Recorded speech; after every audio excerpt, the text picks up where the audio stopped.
This Good Morning Northwest Morning Sprint is brought to you by Bill's Heating and Air Conditioning. It is now 6:53, time to get you ready to take on your Thursday in the morning sprint. It's going to be another cold and cloudy day. Mark has your forecast just ahead. Sydney Charles has details on a new ruling that affects access to an abortion pill. But let's get right to Destiny Richards. She's live at Spokane Central Library ahead of a meeting being held to address homelessness. For the past few months, we have been reporting on city and county leaders coming up with a plan to address regional homelessness. And a part of creating that plan is getting community input. The chance for that is tonight at a community conversation on homelessness. It's here at the Central Library from 6:30 to 8:30 tonight. And they're looking to hear from a wide variety of people. So if you have an opinion on the homelessness crisis in our area, you're encouraged to come on out. You can find more information about this event as well as our previous coverage on this plan on KXLY.com. All right, good morning in our First Alert Weather, and that First Alert Weather app would be a great addition to your phone. We do have highs into the 50s today, 53 up into Bonners Ferry. However, it's light snow there right now. We're expecting 51 for the high with variable clouds, a few afternoon showers in and around our region. But we are going to see sun and clouds with cloudy conditions at times, and that high today, again, 51 degrees.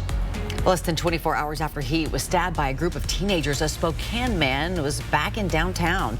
Spokane police arrested 3 teens involved in the violent attack. Officers suspect that same group of robbing another man and say there could be more arrests and more charges coming. Jeremy Root says he remembers a group of about 5 or 6 teenagers, boys and girls, who attacked him. Root says he was stabbed 5 times and one of the knives was at least 10 inches long. You can read more about what Root says happened on KXLY.com. More than 30 school districts were targets of fake bomb threats yesterday. Some local schools canceled classes the rest of the day as a precaution. Law enforcement says these threats were not credible, but Davenport schools didn't want to take any chances and canceled classes. The district received an email about hidden bombs at schools. Davenport then contacted law enforcement, and within 20 minutes, bomb-sniffing dogs from Fairchild Air Force Base had arrived at the schools, but they did not find any explosive materials. In an effort to retain teachers, the Post Falls School District will try a 4-day work week starting this fall. The district has been asking for parent feedback for months. 63% of those surveyed are in favor of the shorter work week. Students will no longer have school on Fridays, but Monday through Thursday, school days will be a little bit longer. Kindergarten through 8th grade students will go to school 25 minutes longer, and Post Falls High School students will be in class an extra 45 minutes.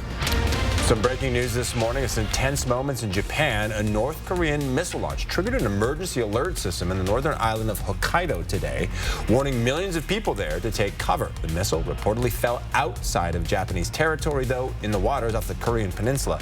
Some reports say that warning message was sent in error. The White House says it strongly condemns North Korea's missile tests. And a federal appeals court has frozen parts of a Texas judge's order that would have suspended the FDA approval of a medication abortion drug. Under the new order, the approval will stay in effect and the drug mifepristone will remain on the market on expedited appeal plays out. However, the appeals court is leaving in place parts of the ruling that halted changes the FDA made around the drug. Some of those changes include the end of the requirement that the abortion pill be picked up in person, the agency's approval of a generic version of the drug, and adjustments the FDA made to the label instructions for the drug's use. It was a day of grisly testimony in the Lori Vallow Daybell murder trial, which resumes today. The detective who found the bodies of her 2 children testified about discovering the gruesome remains. Vallow Daybell and her husband, Chad Daybell, each face charges of murder, conspiracy, and grand theft. Today, former President Donald Trump is expected to sit for deposition in a civil lawsuit brought by New York Attorney General Letitia James. The lawsuit claims that Trump and his family misled banks and business associates by giving them false information about his net worth and value of assets. The lawsuit is also seeking $250 million. The case is set for trial in October. A bill that would increase the number of multifamily homes across Washington is one step closer to becoming law. The bill passed the Senate 35-14. It overrides local zoning rules that have kept large areas of cities only for single-family homes. The bill now heads to the House. Officers need your help looking for Charlotte Garasick, one of 2 teenage girls who ran away from a Spokane Valley Addiction Center. The other girl was found yesterday. Garasick is not from the area. She has a history of substance abuse. Officers say she may be visiting homeless camps and shelters. If you've seen her, call Crime Check. We'll be back with weather after this.